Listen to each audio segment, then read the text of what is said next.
بسم الله الرحمن الرحيم قرآني نبض حياتي، قرآني طهر ذاتي، قرآني عصمة أمري، قرآني طوق نجاتي. قرآني نبض حياتي، قرآني طهر ذاتي، قرآني عصمة أمري، قرآني طوق نجاتي. آيات الله حمتني، غمرتني بالبركات، تحفظني من همزات الشيطان ومن زلاتي. آيات الله حمتني، غمرتني بالبركات، تحفظني من همزات الشيطان ومن زلاتي. أعوذ بالله من الشيطان الرجيم.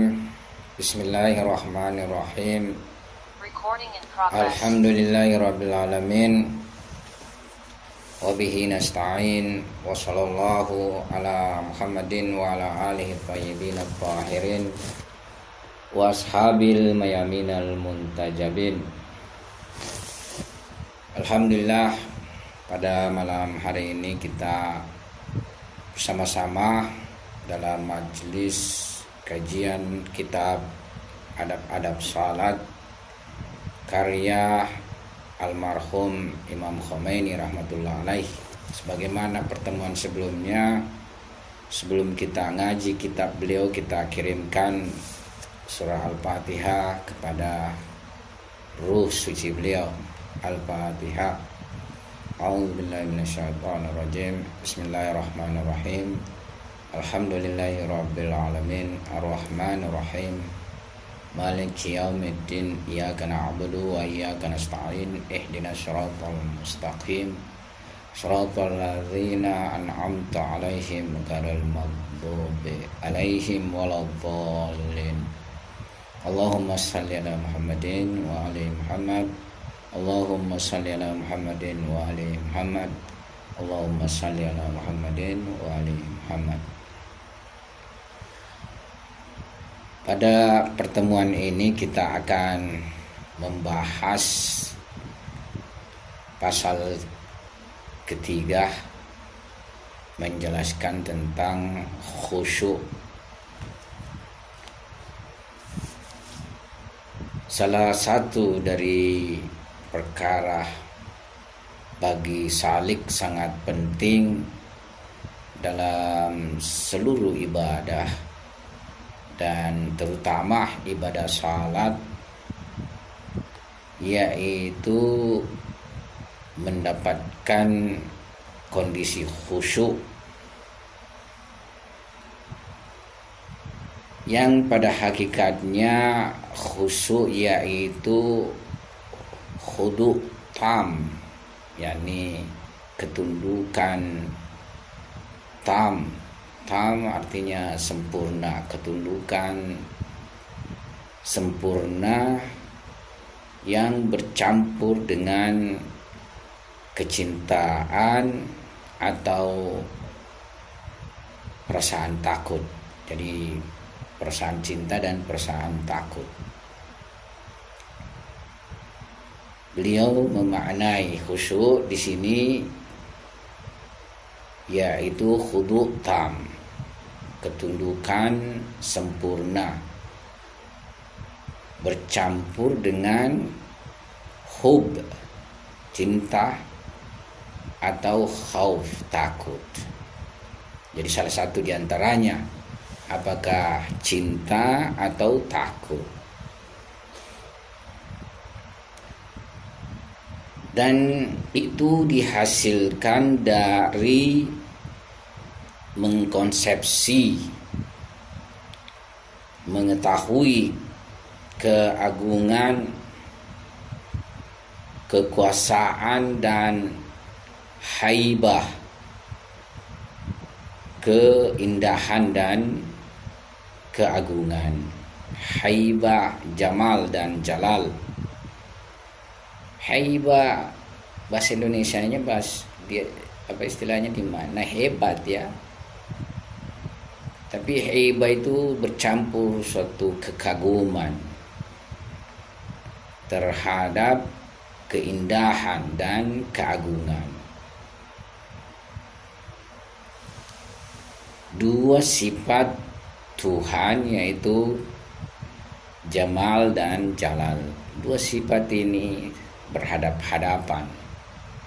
Masing-masing juga memiliki turunan.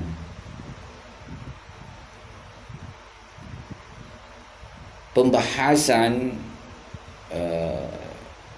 globalnya terkait hal ini, atau pembahasan detailnya dari yang sudah kita isyaratkan secara global ini, bahwa kalbu ahli suluk itu sesuai dengan fitrahnya beragam. Jadi tidak sama semua kalbu manusia sesuai dengan fitrahnya, tapi mempunyai perbedaan, mempunyai keragaman.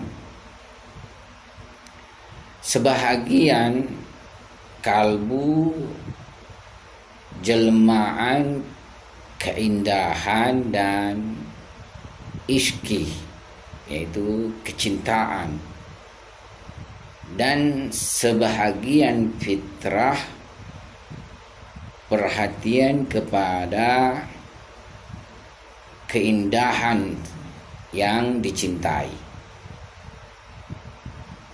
Jadi sesuai dengan fitrah, orang yang kalbunya merupakan jelmaan keindahan dan kecintaan, ia istilahnya perhatian terhadap keindahan yang dicintai. Mahbub di sini tentunya adalah Allah Subhanahu wa taala, kekasih atau yang dicintai. Dan karena di dalam suluk merasakan pancaran keindahan atau penyaksian asli keindahan, makanya keagungan, kebesaran dia tersembunyi dalam rahasia keindahan tersebut. Dia terhapus di dalam rahasia keindahan tersebut. Itu istilahnya muncul secara otomatis, muncul dengan sendirinya. Jadi kalbu seseorang yang merupakan jelmaan keindahan dan kecintaan, mereka ini sesuai dengan fitrah perhatian kepada keindahan ilahi, sehingga kebesaran tersembunyi di dalam rahasia keindahan, atau jalal di sini tersembunyi di dalam jamal. Ya. Dan ini berlangsung secara otomatis pada diri seseorang. Karena di dalam setiap keindahan itu sebenarnya tersembunyi keagungan. Jadi di dalam setiap jamal tersimpan jalal atau tersembunyi jalal. Dan pada setiap jalal, yaitu keagungan, juga tersembunyi atau terahsiakan keindahan. Jadi tidaklah misalnya kalau keagungan semata-mata, tidak ada tersimpan atau terahsiakan keindahan padanya. Sebaliknya tidak juga jika jamal atau keindahan semata tidak tersimpan atau terahsiakan jalal padanya. Sebagaimana diisyaratkan atau boleh jadi firman perkataan, ya, perkataan dari Hasrat Maulal Arifin, yaitu Amirul Mukminin Ali alaihissalam. Beliau berkata, Subhana man ittasa'at rahmatuhu li awliyaihi fi syiddati niqmatihi wastaddat niqmatuhu li a'daihi fi sa'ati rahmatihi. Artinya Maha Suci Allah Subhanahu wa taala atau zat yang keluasan rahmatnya bagi kekasih-kekasihnya pada kerasnya balasannya atau pada kerasnya kemurkaannya, dan kerasnya kemurkaannya bagi musuh-musuhnya di dalam keluasan rahmatnya. Jadi ini saja bisa kita istilahnya Tuhan itu di dalam keluasan rahmatnya bagi para kekasihnya, ya, tapi terkandung keras, ya, balasannya juga, ya, dan kerasnya balasannya atau kerasnya kemurkaannya pada musuh-musuhnya di dalam keluasan rahmatnya. Jadi ada kemurkaan, tapi di dalam kemurkaan terkandung kasih, terkandung rahmat. Dan di dalam rahmat dan kasih juga itu terkandung kemarahan. Ya. Kalau seorang tua, orang tua maksudnya terhadap anaknya, ya, itu kan kadang kalau ia marah pada hakikatnya ada aspek kasih terhadap anak, sehingga dia marah pada anaknya. Dia kasihan anaknya kalau berbuat salah dan selalu di dalam kesalahan, makanya dia marahi. Tapi itu sebenarnya ada kasihnya di situ. Ya. Jadi haibah, keagungan, kekuasaan dan kebesaran, keindahan itu tercakupi di dalam kondisi khusyuk. Ya. Itu apa istilahnya? Ditarik, ya. Dalam kondisi khusyuk. Ya. Diliputi. Jadi kalbu-kalbu diliputi oleh kebesaran dan kekuasaan, keindahan dalam kondisi khusyuk dalam berhadapan keindahan mahbub, keindahan yang dicintai, keindahan yang istilahnya kekasih. Ya, jadi dia memperoleh kondisi ini, ditarik, terpesona dengan kebesaran, keindahan yang dicintainya. Jadi dia tertarik, terpesona dengan keindahan, sehingga pada kalbunya muncullah khusyuk. Dan kondisi ini itu pada awal-awal perkara akan menyebabkan kegoncangan kalbu dan apa istilahnya kebingungan, kebingungan, ya. Jadi pada awal-awal kondisi, ya, kondisi perkara itu menyebabkan kegoncangan kalbu dan kebingungan. Tapi sesudah mendapatkan penguasaan kondisi, setelah mendapatkan penguasaan kondisi, muncullah keakraban, muncullah uns, ya. Wahsya dan kebingungan itu dihasilkan dari kebesaran dan kekuasaan tadi yang mempunyai kebesaran keindahan. Nah, nanti ketakutan dan kebingungan yang dihasilkan dari kebesaran dan kekuasaan keindahan ini berganti dengan uns, berganti dengan keintiman, berganti dengan keakraban serta ketenangan, serta mendapatkan kondisi tumaknina, sebagaimana kondisi kalbu Khalilur Rahman alaihissalam, yakni maksudnya Nabi Ibrahim alaihissalam.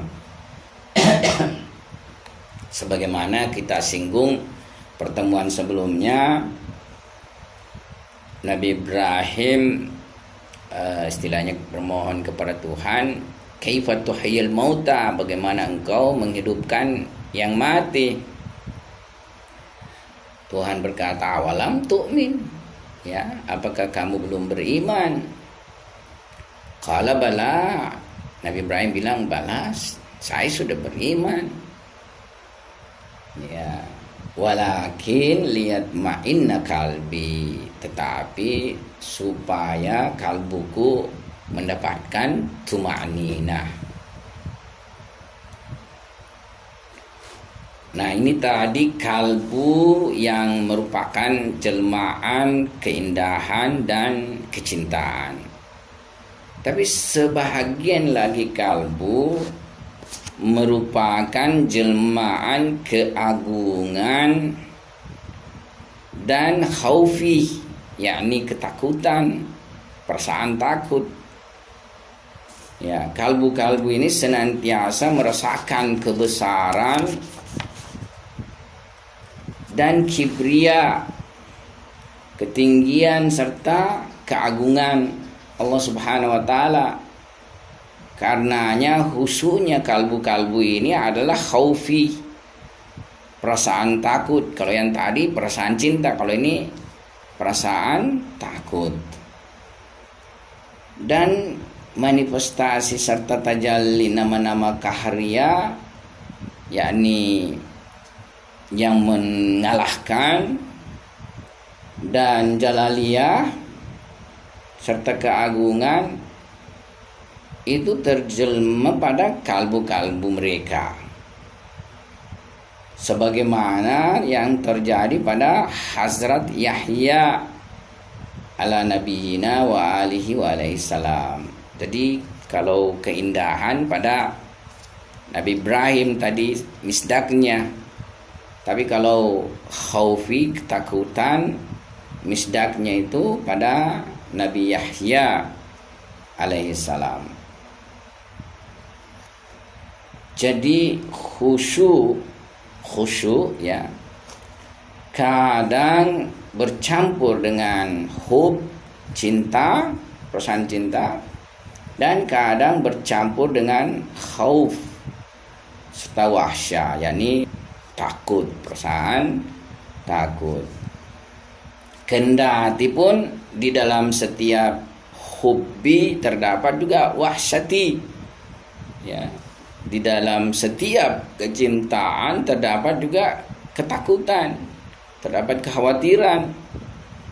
Demikian juga sebaliknya, di dalam ketakutan juga terdapat hubbi, terdapat kecintaan. Jadi tidak murni, misalnya kecintaan, tidak ada ketakutan, tidak ada kekhawatiran. Ya, demikian pula kalau ketakutan tidak murni, ya, tapi juga tersimpan atau terrahasiakan kecintaan di dalamnya. Kalau di dalam irfan amali ada pembahasan tentang khauf dan raja. Ya. Nah, sang hamba tidak bagus kalau hanya mendapatkan kedudukan khauf. Ya.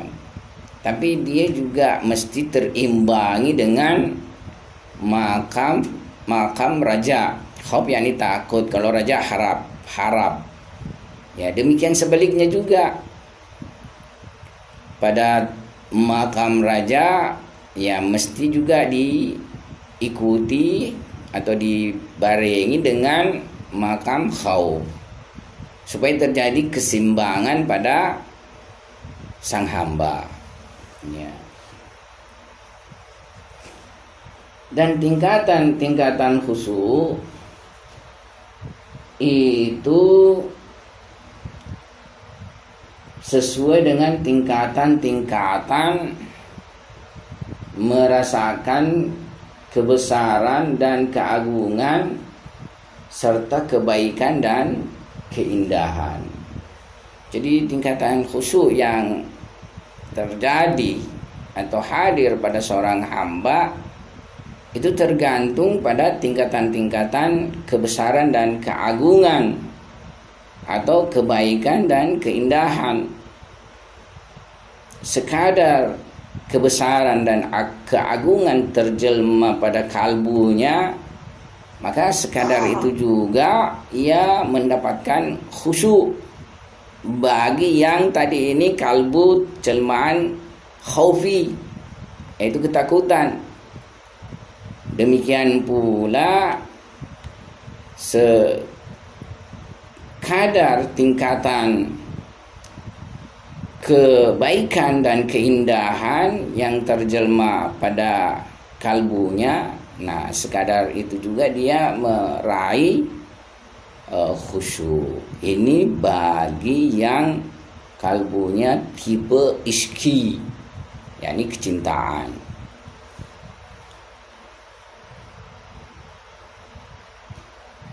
Dan karena seperti kita ini tidak punya kondisi dari cahaya penyaksian,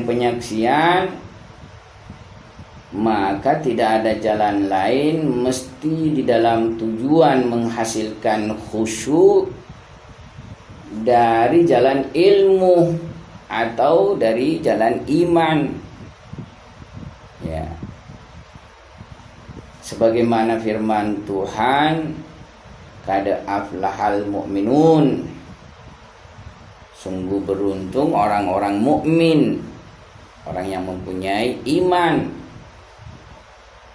Alladzina hum, yaitu orang-orang yang mereka fi salatihim khashi'un, di dalam salat mereka khusyuk. Ya.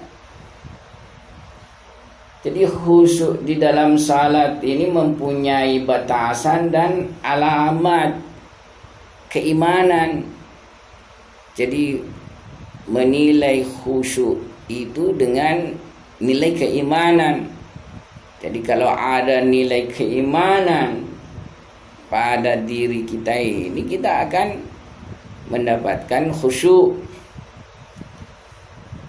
Olehnya siapa yang tidak khusyuk di dalam salatnya, jadi natijah ini diambil, olehnya siapa yang tidak khusyuk di dalam salatnya, sesuai dengan firman zat suci hak subhanahu wa ta'ala, maka dia masih berada di luar koridor ahli iman.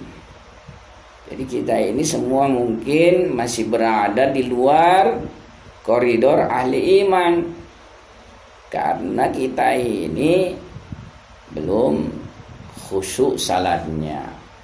Sementara ayat suci Al-Quran menjelaskan kada aflahal mu'minun, sungguh beruntung orang-orang mukmin. Siapa itu? Yaitu orang-orang yang khusyuk di dalam salat mereka. Ya. Salat-salat kita ini belum tersyafaati, belum atau tidak tersyafaati dengan khusyuk. Ya, ini boleh jadi karena kekurangan keimanan yang ada pada diri kita, atau bahkan ketiadaan keimanan. Ya. Jadi tentunya tetap kita harus senantiasa memang introspeksi diri. Makanya salah satu jalan meningkatkan diri itu selalu tafakur terhadap diri, tafakur terhadap nafs, memperhitungkan kita punya nafs ini. Sejauh apa sih kita punya nafs ini mempunyai ketaatan kepada Tuhan, memiliki keimanan, memiliki kecintaan, memiliki ketakutan, dan berbagai hal-hal yang tentunya akan terjadi pada setiap nafs.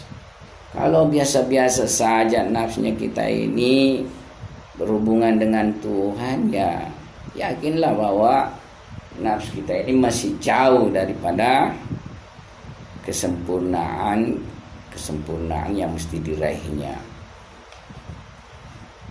Jadi salat kita ini belum tersepakati dengan khusyuk.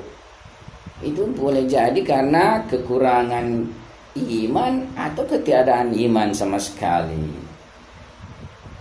Dan karena keyakinan dan ilmu itu selain iman atau berbeda dengan iman, maka dari sisi ini ilmu terhadap hak subhanahu wa ta'ala, nama-nama dan sifat-sifatnya, serta ma'rifat lainnya terhadap hak subhanahu wa ta'ala yang sudah kita dapatkan, itu bukanlah keimanan. Ya, kita ini misalnya dari dimensi keyakinan eksistensi Tuhan itu sudah mendapatkan berbagai burhan. Kemudian tentang tauhid sudah melewati berbagai burhan. Demikian pula tentang sifat-sifat, mengenali sifat-sifat, mengenali nama-namanya, serta ma'rifat ilahi lainnya itu sudah secara ilmu kita lewati. Tapi belum tersampaikan kepada kalbu, belum dia terjelma dalam bentuk keimanan. Atau pada pembahasan sebelumnya belum lagi mencapai keimanan sempurna. Ya. Syaitan sendiri dengan kesaksian atau penyaksiannya terhadap zat suci hak subhanahu wa ta'ala, itu dia mempunyai ilmu terhadap mabda dan ma'ad. Ya. Jadi setan itu mempunyai ilmu tentang Tuhan, tentang tauhid, tentang mabda, juga mempunyai ilmu tentang ma'ad. Ya. Tetapi dia kafir, ya. Meskipun punya ilmu itu tetap dia kafir, memilih kafir. Ya. Dia berkata misalnya tentang penciptaan dirinya, artinya dia meyakini tentang Tuhan sebagai pencipta. Dia berkata, khalaqtani min narin wa khalaqtahu min tin. Engkau ciptakan aku dari api. Jadi dia tahu bahwa Tuhan yang menciptakannya. Ya, Tuhan menciptakannya dari api. Wa khalaqtahu min tin, dan engkau menciptakan Adam dari tanah. Jadi dia mempunyai tauhid pencipta.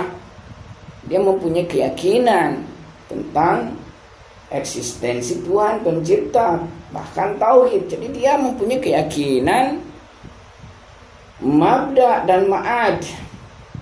Ya. Dia juga mempunyai keyakinan tentang ma'ad. Ya, sebagaimana ia juga berkata, anzirni ila yaumi yub'atsun. Ya. Anzirni ila yaumi yub'atsun. Jadi dia meminta penundaan untuk ya dimasukkan neraka kah, atau dimatikan kah, atau yang lainnya. Dia minta penundaan sampai hari dibangkitkan. Jadi dia mempunyai keyakinan tentang ma'ad. Ya. Dia bahkan juga mempunyai ilmu terhadap kitab-kitab, terhadap rasul-rasul, terhadap malaikat-malaikat, ya. Tapi dengan semua ilmu ini sesuai penyipatan Tuhannya, dia adalah kafir. Setan adalah kafir. Dan dia keluar atau berada di luar koridor sebagai yang beriman, ya.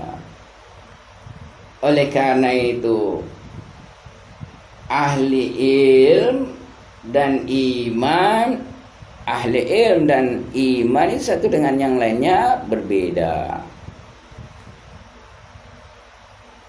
Tidaklah bahwa setiap ahli ilmu juga adalah ahli iman. Oleh karena itu mesti sesudah suluk ilmi kita melakukan pencarian dengan ilmu, mendapatkan burhan, mendapatkan dalil, terbangunlah pada diri kita keyakinan, ya. Selanjutnya kita mesti masuk di dalam suluk mukminin, kita mesti masuk pada suluk iman, perjalanan iman. Jadi setelah perjalanan ilmu, pencarian ilmu, kita harus masuk pada perjalanan iman, serta membawa kebesaran dan keagungan dan kebaikan serta keindahan hak Jalla Azama itu kepada kalbu kita, sehingga kalbu kita menjadi kalbu yang khusyuk. Jadi kalau hanya dia pada tataran konseptual dan pemikiran, tapi kita tidak sampaikan itu pada kalbu, kalbu ini tidak pernah berubah menjadi kalbu yang khusyuk. Jadi harus dia tersampaikan, tertanamkan pada kalbu. Sebab apabila tidak, dengan hanya ilmu saja tidak akan membawa kehusyuan, ya.